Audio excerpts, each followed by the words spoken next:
All right, welcome into another episode of Nightmare Stories of the Otherside. Today, welcome in Daryl Paranormal. How are you doing this morning? Or for you, afternoon?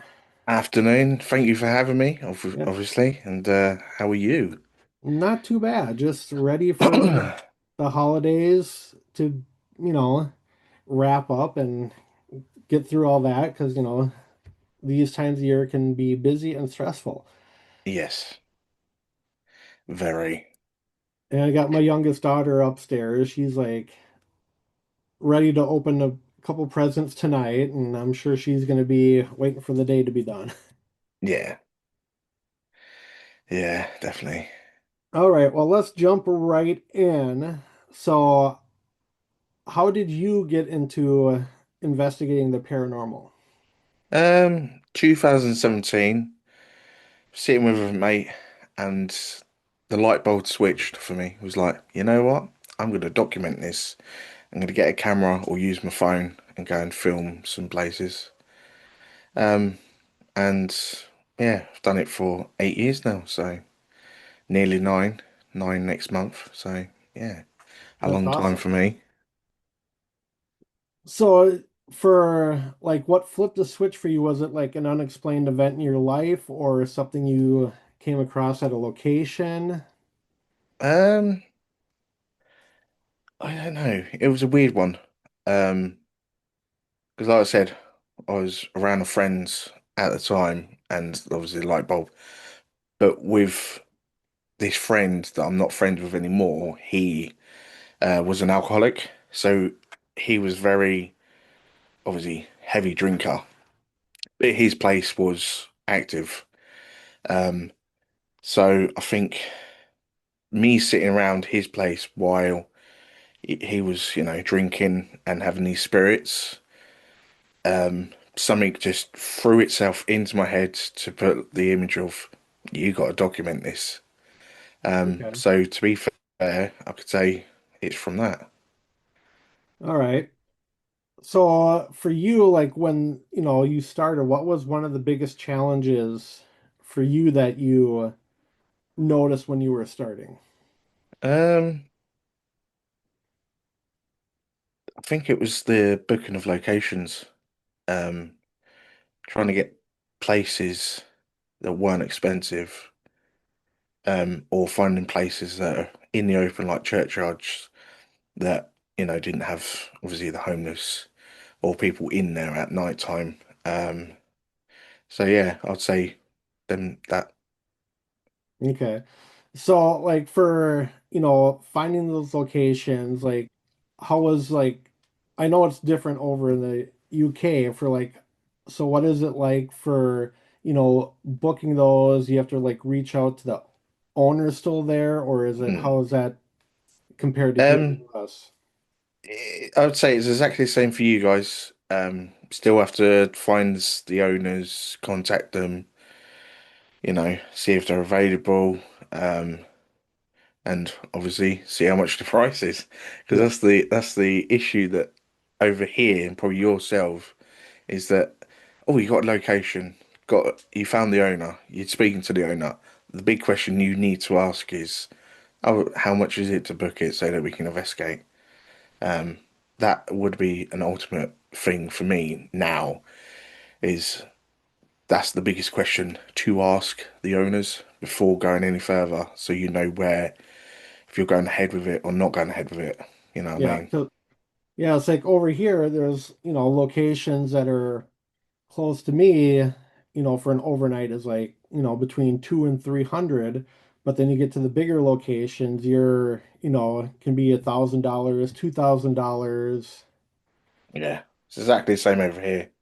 I think the most expensive place that I came across to inquire was I think it was a place called Preston House in Brighton.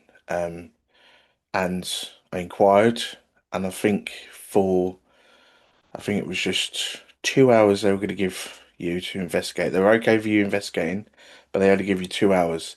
So for them 2 hours, they would have charged you 4.5 grand. Jeez, that's So crazy. I was like, okay, bye bye, see you later." You Right. know what I mean? Yeah, So we it had one was, location like that over in the Chicago area, Old Joliet Prison. From what I was told, is the owners don't want anything to do with the paranormal, but yet they do tours and stuff, and they have the haunted attractions during Halloween. But to book an overnight for 4 hours is like 6 grand. yeah, that's silly. I'm just like, yeah, I can't dish that out. That's like for something like that, it's like you would think, a 2 nights for that kind of price. Yeah, yeah, but it's expensive. Yep. So when you started, what was your first investigation location?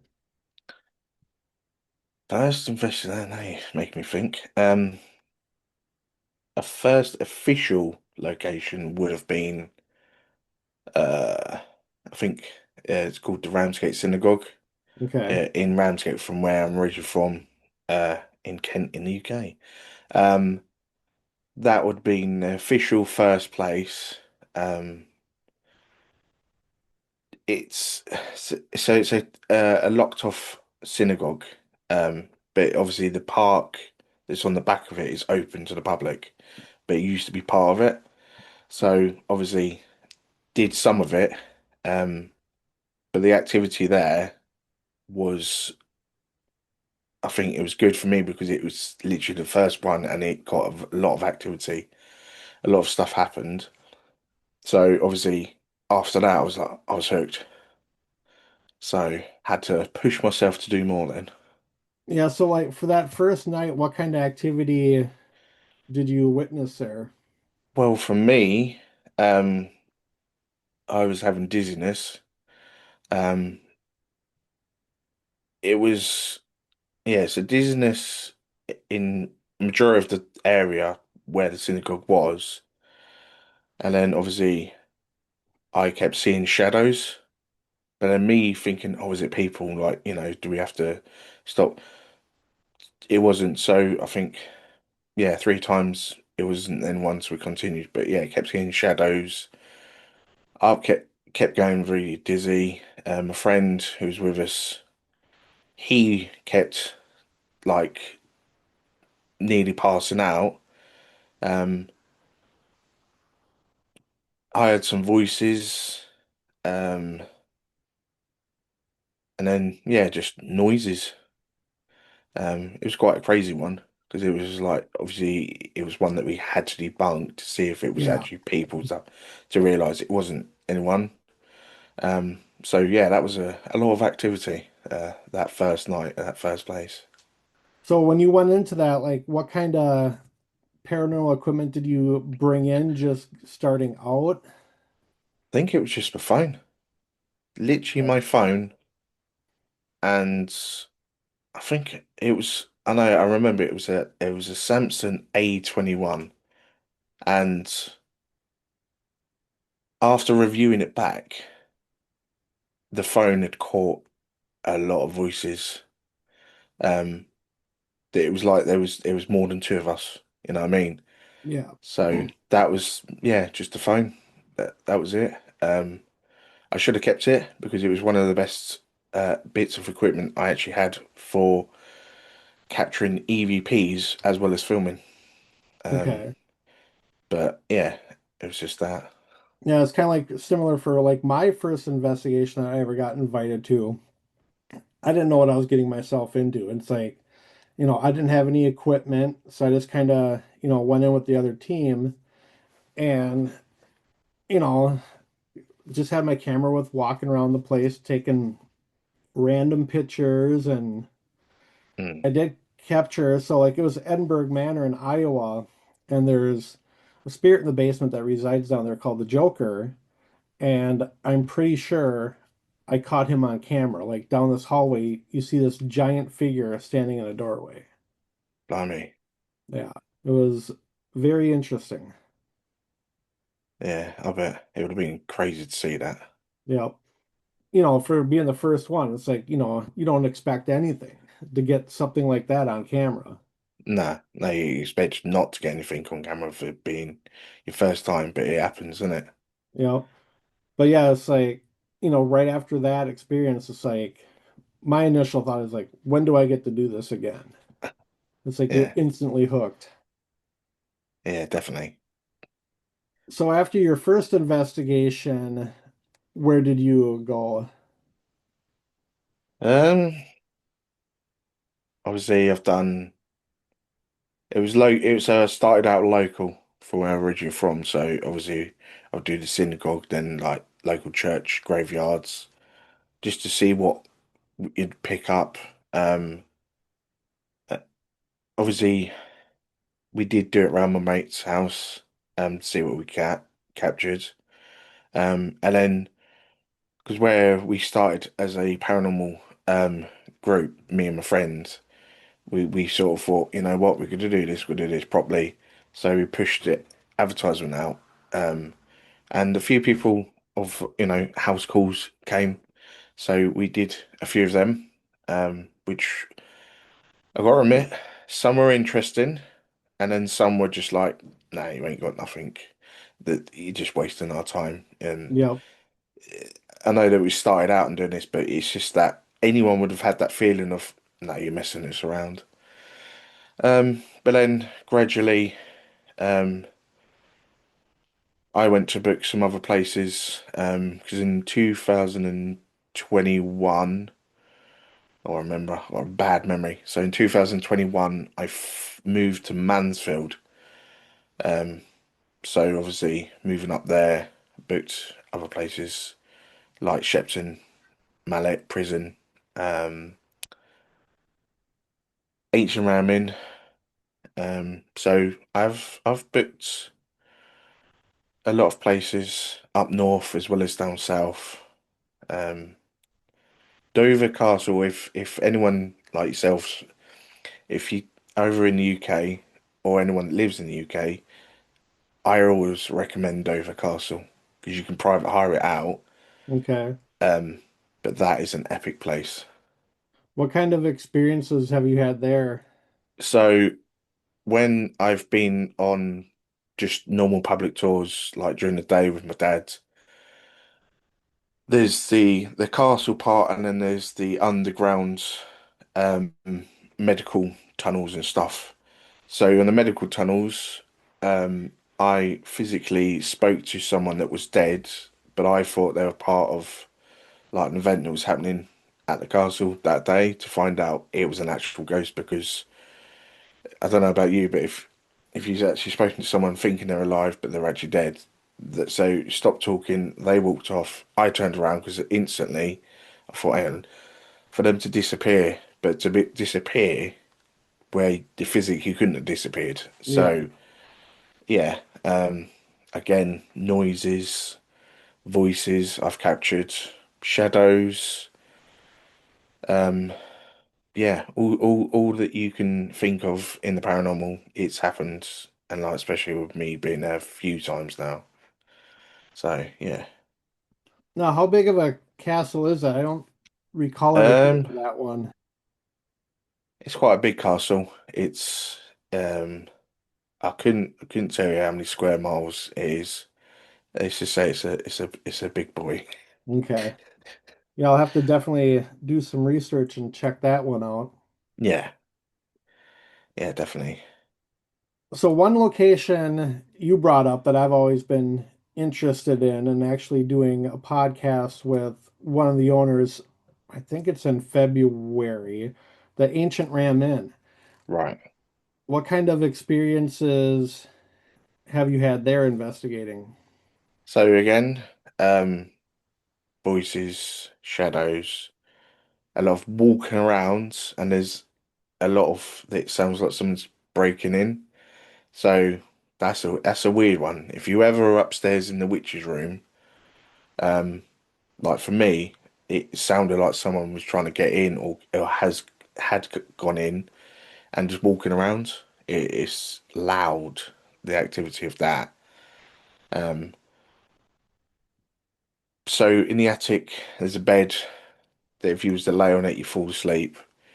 But for me, you don't actually physically need to get on it for it to affect you. Because I remember when I was there, I was standing near it, and then all of a sudden, I just like felt really tired and had to. like sit down or something. Um, but yeah, that place is again, it's dependent on the people that go there for the activity, you know. Okay. So um, but it's definitely active. I can say that. Yeah, just like, I saw the episode that when Project Fear was there, was it last year? It's just that location. It's like, I got to put this on my bucket list. Oh yeah, definitely, 100%. So, what are some other great locations that you've been to that you can recall that like really stand out more so than others? So Antwerp Mansion, which is in Manchester, UK, that's an interesting one for activity, but also for the history wise as well. Um, Obviously Shepton Mallet is a good place to go. Um, just trying to think some places that I have been because obviously on the spot is quite. Um, so I've done obviously Dover Castle, Deal Castle, um, uh, Upward, RAF Upward, um, which is an old RAF field, and obviously it's got accommodation. That was interesting. But I'm sure that was the Men in Black. I kept seeing black shadows like Hmm. following us around. Because I thought, is it still under the RAF? And I was like, I was with some friends and they said, no, no, I'm sure it's not. And I'm like, but I can see black shadows following us around because I don't know if you've heard stories about if you go into abandoned RAF places or places that look abandoned, you have men in black, which are obviously officials to Yeah. stop you from, and getting you out. But yeah, I'm sure that it's definitely still sort of protected because when you see these black shadows like following you and you can physically see them, that I'm like, I don't know if this is paranormal or not. You know what I mean? And it's Yep. one that even if you go into the buildings that you could see them, you wouldn't see them because I think even if they're the man in black, I know it sounds weird, and some people will be saying, "What are you on about? That's a movie." But the term is real for what I'm talking about. Um, but yeah, even if you went into the buildings, you wouldn't have seen them because Hmm. obviously they hide to try and. But obviously, apparently, if you get captured, um, you do get told off. That kind of reminds me, there was like this one old ammunition plant, probably about 15, 20 miles from where I live. It's totally abandoned. I've done research on the place. There's been no deaths on site. And so don't think it's haunted at all. But I've gone there urban exploring and, just taking photos. And it's like all fenced in. There's like a part of the fence where you can walk through. But now that you talk about that, there was one point on the other side of the fence in open field, I saw like two people walking with Mm, looked like rifles, but I'm like, why are they here? So it's like, again, it's like I want to say they were real people, but then again, why would they be out there when it's in a residential area with mm. rifles and there's no like army base or anything nearby? Yeah, I think if you physically see actual Men in Black, it would be on a active RAF or military base. Um, so if it's an old one that's been abandoned for years and years, I've heard that they still do own some land, but are just not as active. But still, they protect the land because of what's on it still. There's Yeah, still stuff that they can hide stuff, you know. But I think you have to do your research to know exactly if you're going to get caught or not. right. You can't just walk on thinking it will be fully abandoned when you get the Men in Black, Yeah, the Men in Black that don't search for aliens, but they search for or protect the lands that the RAF or military bases are on. yeah. So yeah, So, what would you say? like investigating like the top three most unexplained experiences that have happened to you over the years. So, um, I could say loads. I think for the one of them that does stand out is when I was at Reculver Towers, near from when I'm originally from. I went there with some people.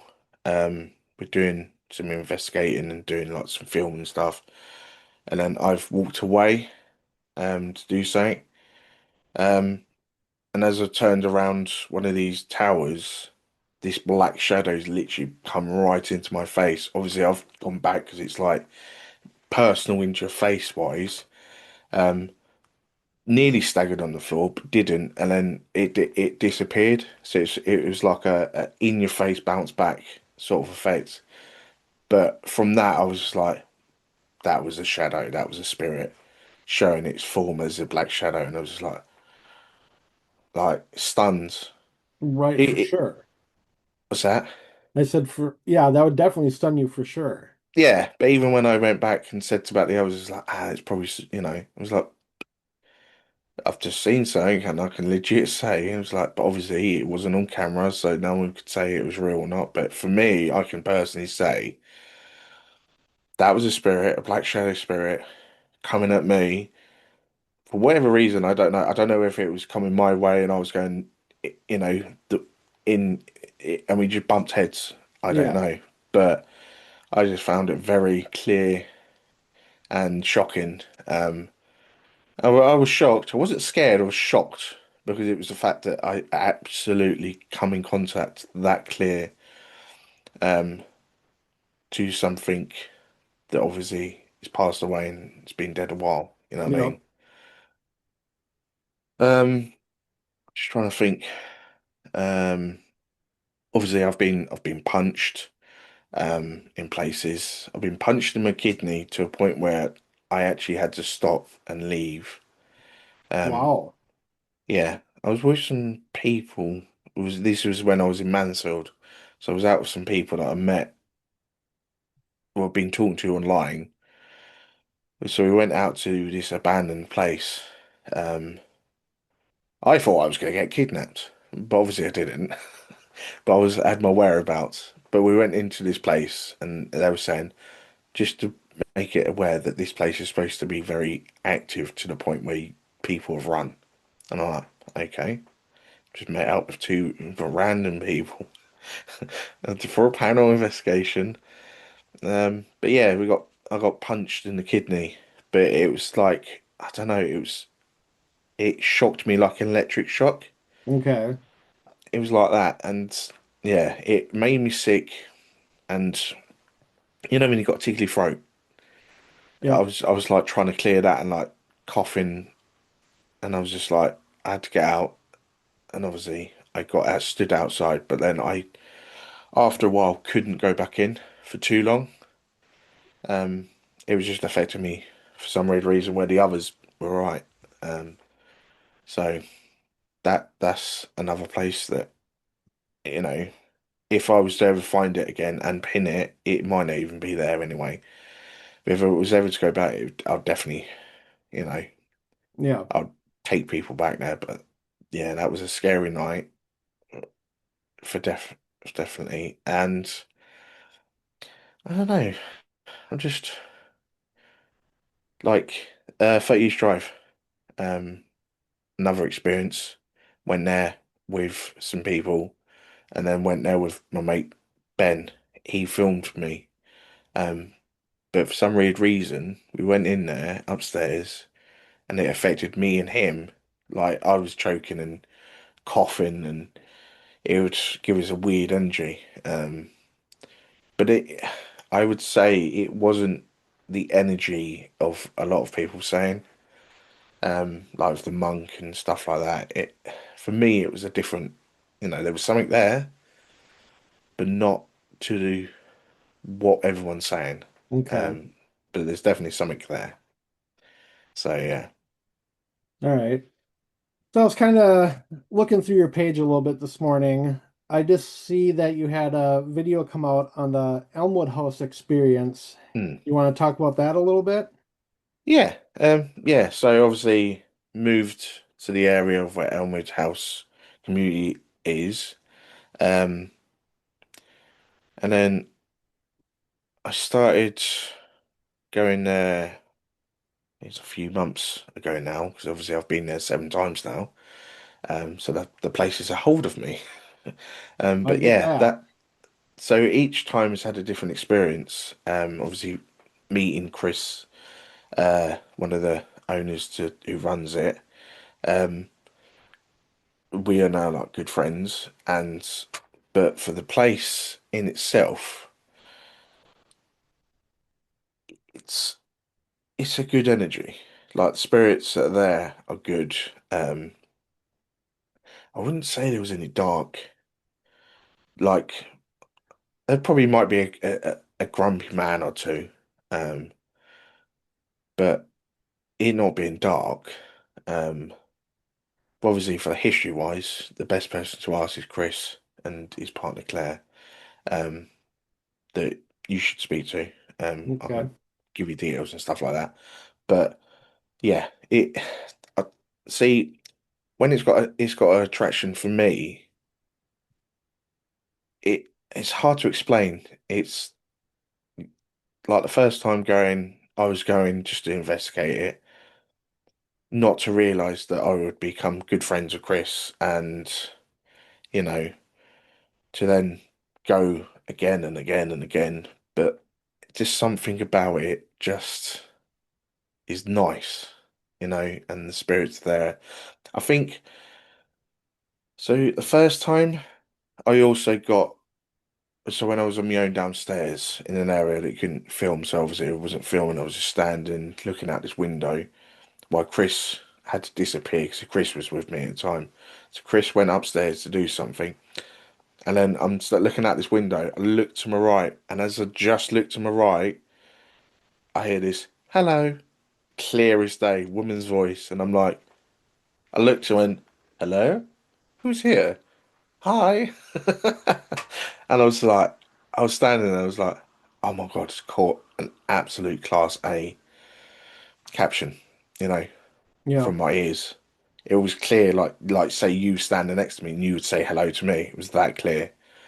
Um, but yeah, just yeah, something has a hold of me at that place, just for the activity and just I think I want to get to know the spirits personally, you know, deeper down, like Chris and Claire have done of the property. It's amazing. Yeah, it's kind of like for Edinburgh Manor in Iowa. I think I've been there 6 or 7 times, and it's like I always want to go back. It's like, when do I get to go back there? I'm contemplating going on January 2nd, even though it's gonna be like 20 degrees. I'm like, but it's like one of those locations, like when we were there back in April, my daughter caught the same thing. Like she was in the kids' room and she had, set up her phone to record while she was in there setting equipment up, and she had a child spirit. You can hear it clear as day say hello.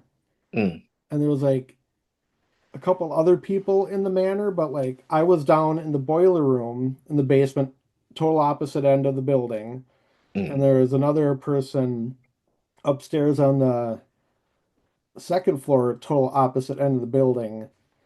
So it's just like that piece of evidence that she caught was just like amazing. mm. Yeah, definitely. So going back to Elmwood House, so you were talking about a couple grumpy old men there. So like, what are your take like on, darker spirits and demons, and what do you think they are? So I reckon a lot of dark entity spirits are just old people who passed or people that had a grumpy side to them, you know. Um, like when you get the old Karen or something that's like Yeah, proper moaning and then she passes. I think it's just that. Um, like they're just gonna follow themselves over to the other side and just be grumpy and just yeah, aggy. or like someone that's, may murdered, they're going to be, angry. So, but like for me, the word demons is very easily put around. Yes, it is. Like for me personally, yeah, I believe in demons, but the thing is personally is if you are physically gonna go into a place and actually interact with demons, one, you're not really gonna stick around, and Right. two, it would literally have to come from the the spells, the rituals and stuff. Like a place would have to have like dark energy rituals done over and over and over Yeah. again to the point to summon something dark enough to grow into the devil's best friend. Hmm. It, Yeah, that's what I that think too. It's like, if you were cranky at the end of your life, when you pass over, you're going to be cranky. mm, That's my take on it. That's what I think. And it's like I've been to so many locations where people say, "Oh, there's dark energy and there's demons there." And it's like, okay, if you've been to say said location two or three times and you get mm. that dark energy every time, I've been to the same location two or three times. I've never experienced that. So it's like, you know, again, for like that person in that location, is it all in your head or is it the person rather than the location? Yeah, I think a lot of people, and you'll probably agree with me with this, is a lot of, you know, people always listen and believe something and go with it. It's like, don't do that. Right. Always go in not knowing anything. Um, do your own research. Find out what is and what isn't, because a lot of in the paranormal world, you will find that people will can make something up and make it into something that it is believable, Yeah. and people believe it and it goes on and gets stronger. And so that's one thing that annoys me, that you go into this industry open-minded, do your own research. Yeah, there's nothing wrong with, hearing advice or something, but Yeah. make sure that that advice is the correct advice, you know, because you're just gonna look like an idiot if you go and believe something that you shouldn't really do. Yeah. So, Like I'm not gonna say any names, but it's like there's one person that I know that investigates, and I kid you not, like I'll reach out to him after he's investigated and ask him how the investigation went. And every location he goes to, it's always, you know, something evil that's really like, super scary, or every location he's always seeing shadow figures and apparitions. I'm like, how? It's like you don't go to every location and see the same thing mm, every time. And it's just like I've been to locations, I've seen a shadow figure, what, once, maybe twice, but to have somebody say they go all the time and they mm. see evidence like that every time, which I don't believe. Yeah, like for me personally, I can say the most I'm gonna capture if I film something at location is good orbs or capture great noises. Yep. That's all that I seem to be getting. Like, yes, I have gone to places and filmed and yeah, got orbs and noises, but I have captured something. But it's once in a blue moon. Majority of the time, stuff will happen without the video. You know what I Oh, mean? for sure. Because spirits ain't stupid. This is what people need to understand. That spirits are people that were once alive that obviously haven't got their body anymore. You know, they're not just going to pass away, lose their body, and be like, "Oh, look, I'm stupid. Talk to me like a child." Yeah. Sorry about the rant. I just realised, You're but good. it needs to be understood that talk to them like with respect. Talk to them like you would do your mate.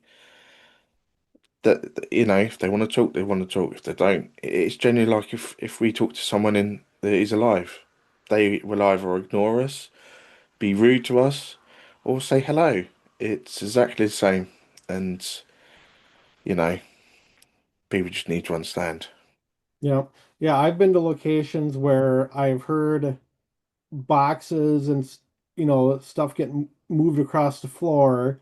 Of course, not filming. So, and then like I've Yeah. been also at locations where something was rushing at me down the hall, or like you see the shadow move across, but you're not filming. So it's like, again, it's like, you know, people might not believe that because, hey, you saw it, but you weren't filming. So did you really see it? That's the thing, spirits. I think spirits ain't like I said, ain't stupid because it's like we're not like if you like if me or you could go into somewhere and we do want to be seen, we'd make it quite aware that we want to be seen, so we go elsewhere. So it's like for us to film the spirits, and they're like, "Oh no, he's got the fucking camera out." Oh, sorry, my lad swear. No, you're good. Uh, yeah, it's like, "Oh no, he's got the camera out." I'm just gonna go down there and make a cup of tea or something. Because I believe that when you pass, that you go obviously into another dimension, and I think that hopefully that the other side is like us living, but just obviously the dead version. Yep. And hopefully it is. Hopefully it's not just a big black, you know, space. But yeah, just I've lost my train of thought now. What was I say? But yeah, you know what I mean. Yeah, well, like a person I've investigated with before, him and his teammate, they also do a conversation type podcast just between the two of them. And they recently did one on the TV show Stranger Things. Mm, And, they brought up a point that what if the spirits, have you watched Stranger Things? mm, So the yeah. upside down, they're saying, what if to the spirits, we're the upside down and they're the right side up, where we're living in the negative space and they're in the positive space, Mm, yeah, it's a strong possibility. It could be like that. right? Like you honestly don't know until you pass and notice it for yourself. So, Yeah. because a lot of people do die for like more than like a minute or so, and they do come back and they say this and that, So for them to say this and that, you sort of got to believe them because they've technically have just died for more than they should have. You know what I Yeah. mean? So, yeah. So shifting gears a little bit here, what would you say would be your favorite piece of equipment to use Yourself, yourself? yourself, because your ears capture more than what like for a camera. Um, so yeah, yourself, then the camera, I would say. Um, and then anything else if you want to use it. Yeah, it's like, for me, it's like, I have equipment and, I bring it with every location, but then Mm, again, it's like, do I really use it or not? There's lot of times I won't use anything, but if I do, like my go-to piece of equipment that I just like to set out is the music box. mm, But otherwise, it's like, yeah, it's like equipment is good, but then again, it's like I like to go by my instinct and, just get a feel for the location. It's like I can go into a location with all my like my camera gear and stuff, and then be told, no, don't film. We don't want you to film, and I respect that. So I can go in with like camera gear to not film, Yeah. and I won't.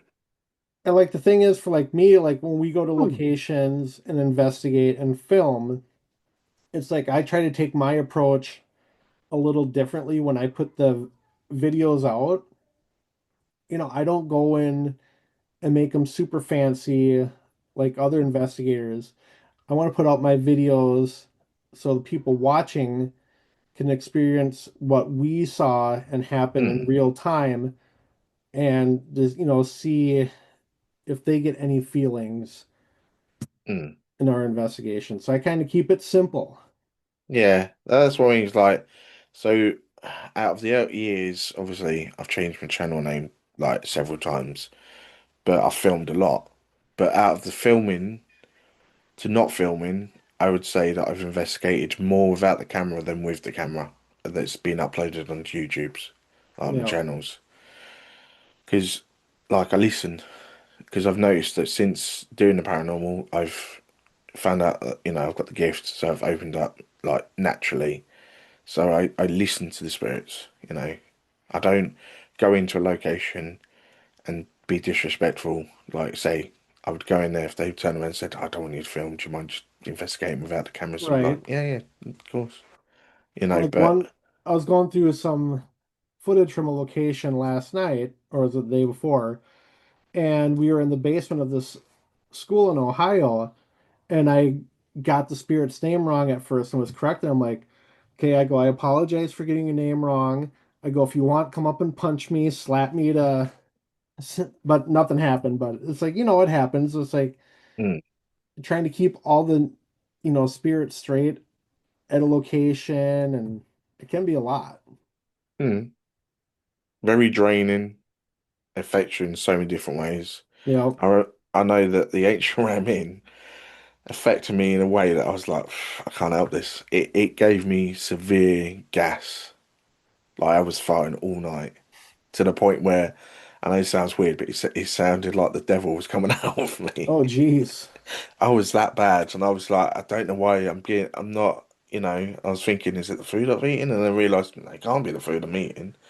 So I was just like, that place had affected me in that way because it was just like, yeah, it was weird.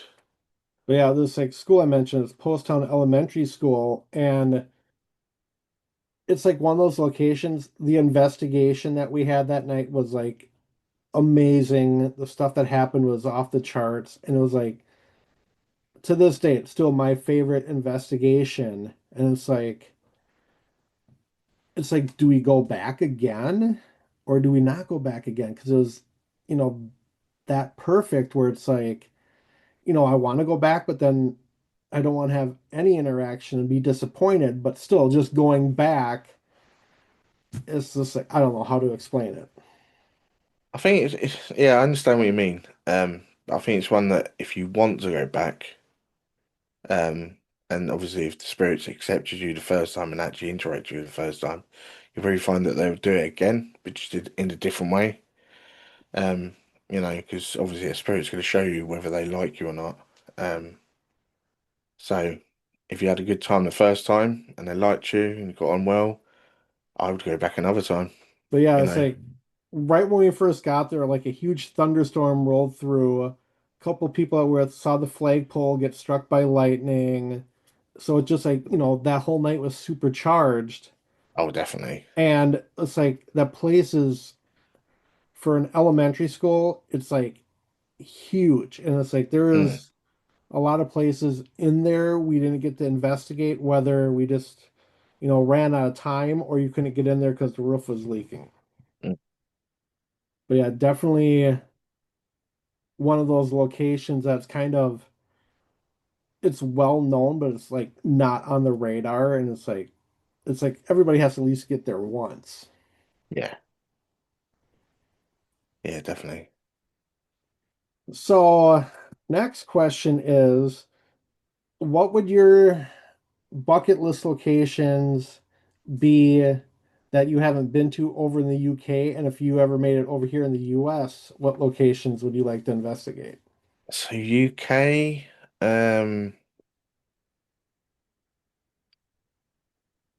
I want to go to Gloucester prison. Um, that's supposed to be a really good one.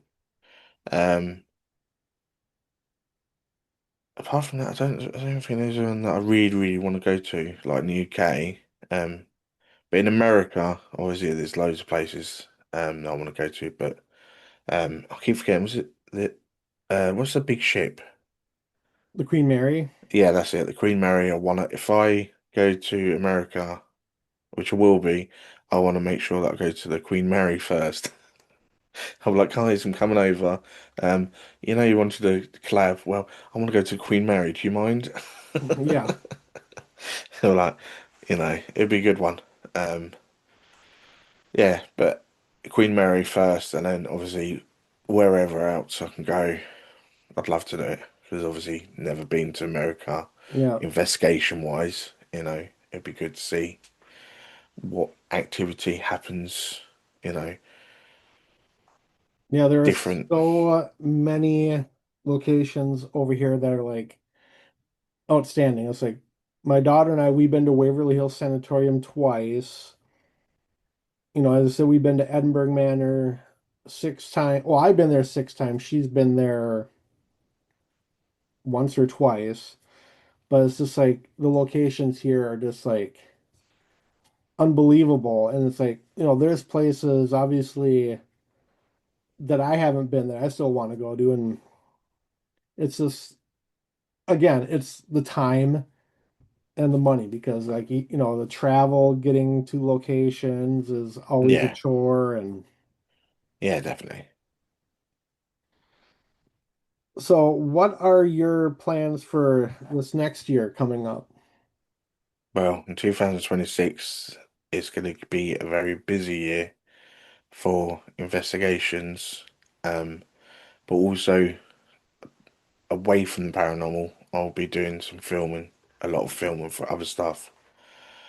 So it's going to be a jam-packed year for both paranormal and non-paranormal stuff. So yeah, Do you just already have any locations? Um, uh, what is where I'm trying to think booked for next year yet? so I'm going back to Antwerp Mansion in February. Um, January, I'm going back to a place called Havelock Towers in Sunderland. Um, and then there's going to be other places to yet really book, but know that I just because what I've done is got in contact with a lot of people that own a lot of things, saved their numbers, got chatting with them, and then gonna book them for 2026. Where I could have done it this year, but life, you know. Yeah, But next year I've sort of rerouted so that I can have a life and paranormal. And then, so yeah, there'll be a lot of places I'll be booking. Um, I've I've worked hard to get where I'm getting, you know, um, to bring people along with me.